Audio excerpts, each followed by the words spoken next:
Setelah kemarin kita bahas tentang normalitas, dan karena ada komen-komen yang masuk yang nanyain tentang apa sih tubuh sosial itu. Nah, saat ini kita akan bahas apa sebenarnya tubuh sosial itu dan kenapa tubuh sosial juga terkait dengan pembahasan tentang difabel. Oke teman-teman, untuk yang penasaran stay tune sampai akhir, tonton sampai tuntas dan perhatikan quick.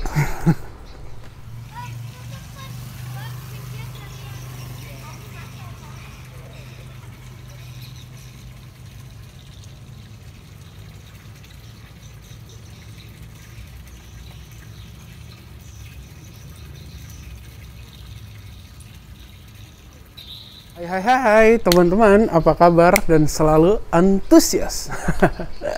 Teman-teman, hari ini karena kemarin banyak yang menanyakan soal apa sih sebenarnya tubuh sosial itu dan kenapa tubuh sosial itu dibangun di atas dasar normalitas, dan lagi-lagi kenapa tubuh sosial itu terkait dengan pembahasan soal difabel. Oke, hari ini aku akan bahas tentang tubuh sosial dan kenapa tubuh sosial itu dibangun di atas dasar normalitas. Nah, tubuh sosial sendiri itu apa sih? Tubuh sosial bagi aku secara pribadi adalah sebuah tubuh yang dibentuk oleh masyarakat. Dia adalah konstruksi sosial. Konstruksi yang dibangun oleh institusi-institusi sosial seperti budaya, filsafat, dan bahkan hukum. Tubuh sosial tidak jarang dia membentuk tubuh untuk menyelaraskan tubuh biologis difabel. Jadi dengan kata lain gini teman-teman, tubuh biologis difabel ini kenapa sih kok perlu diselaraskan? Karena tubuh biologisnya difabel itu nggak sesuai dengan keinginan masyarakat, nggak sesuai dengan kehendak masyarakat, sehingga masyarakat mengkonstruksikan tubuh sosial.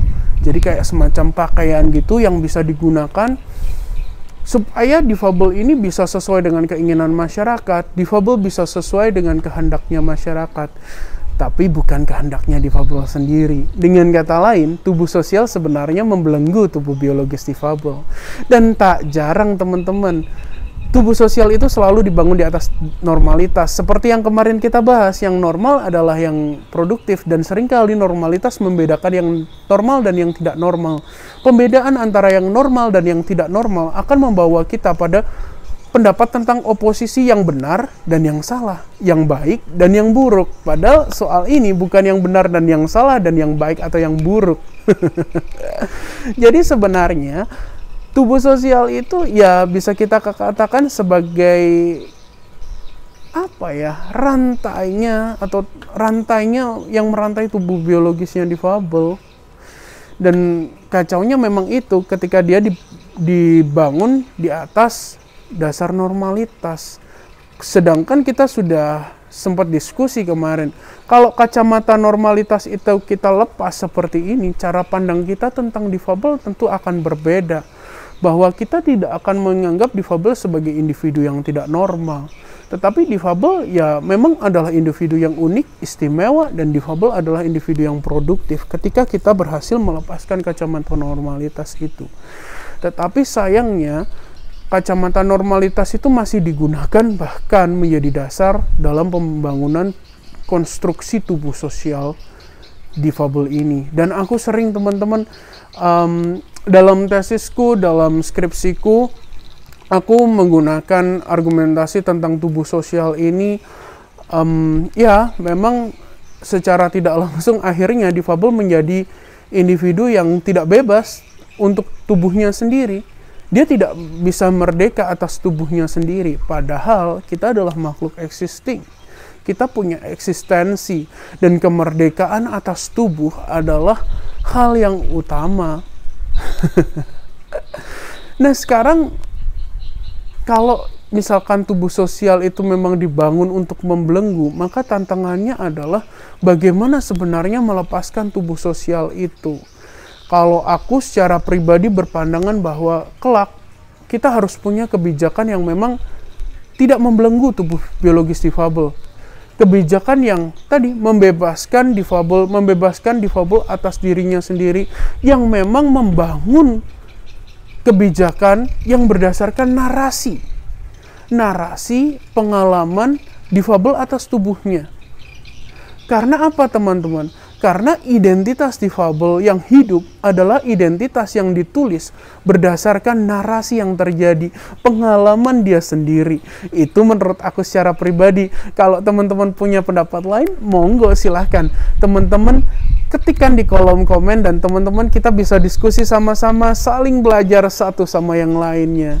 Nah, untuk Indonesia sendiri teman-teman, aku yakin suatu saat tidak lama lagi Indonesia akan punya satu kebijakan yang memang membebaskan individu difabel, membebaskan tubuh individu difabel, mengakui dan sangat-sangat menjamin apa yang ada dalam diri difabel sebagai keunikan dan keistimewaannya dan menjamin identitas difabel. Dan saat ini Indonesia memang sudah punya hukum itu. Pancasila Undang-Undang Dasar 45 sangat mendukung kesetaraan difabel dan juga adanya Undang-Undang Nomor 8 Tahun 2016 tentang penyandang disabilitas. Kita sedang berada di track yang benar untuk melakukan pembangunan hukum besar-besaran terkait difabel di Indonesia yang bisa membuat difabel Indonesia semakin produktif, membuat difabel Indonesia semakin bangga dengan dirinya. Ya, aku difabel, aku bangga atas diriku, dan difabel bukan lagi untuk diratapi, bukan untuk disesali. Difabel itu bukan kutukan, difabel itu menjadi difabel itu bukan satu karma, tetapi menjadi difabel adalah satu keistimewaan, keunikan, menjadi satu nilai plus bagi teman-teman semua untuk bisa lebih lebih produktif,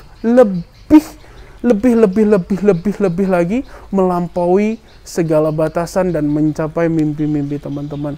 Aku berharap itu dan aku yakin kita berada di track yang tepat untuk saat ini. Semoga sharingku dapat bermanfaat teman-teman.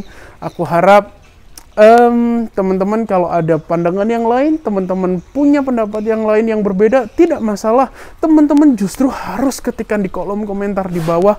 Ada saran, ada masukan juga. Jangan lupa ketikkan kolom komentar di bawah. Jangan sungkan, jangan ragu untuk membagikan konten ini ke banyak teman-temanmu yang lainnya, supaya informasi ini bisa semakin bermanfaat luas untuk teman-teman semua. So, terima kasih teman-teman sudah menyimak. Terima kasih teman-teman sudah berdiskusi, dan semoga channelku ini dapat semakin berkembang dan semakin menjadi arena diskursus, arena diskusi untuk kita semua dalam rangka untuk mengembangkan kehidupan, mengembangkan kebijakan terkait difabel di Indonesia, dan banyak hal-hal yang lain lagi, tidak hanya terbatas difabel, juga akan aku bicarakan pada konten-kontenku berikutnya. So, thank you so much teman-teman.